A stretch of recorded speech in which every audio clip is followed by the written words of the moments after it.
John Calvin on Psalm 80, verses 8 and 9. Thou hast brought a vine out of Egypt, thou hast cast out the heathen, and planted it. Thou preparedst room before it, and didst cause it to take deep root, and it filled the land.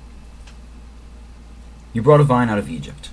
Under the figure of a vine, the singular grace which God was graciously pleased to exercise towards his people after he had redeemed them is celebrated.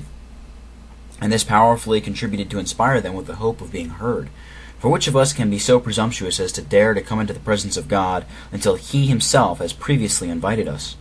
Now, he allures us to himself both by his benefits and by his word. The object in view now presenting his liberality before him is that he should not leave unfinished the work of his hands which he has commenced. It is indeed true that without his word, the benefits which he has conferred upon us would make a faint impression upon our hearts. But when experience is added to the testimony of his word, it greatly encourages us. Now the redemption of which mention is here made was inseparably connected with the covenant of God. For he had even 400 years before entered into covenant with Abraham, in which he promised the deliverance of his seed.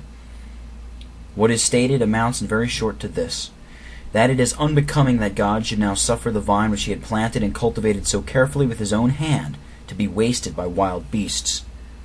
God's covenant was not made to last only for a few days or for a short time. When he adopted the children of Abraham, he took them under his keeping forever.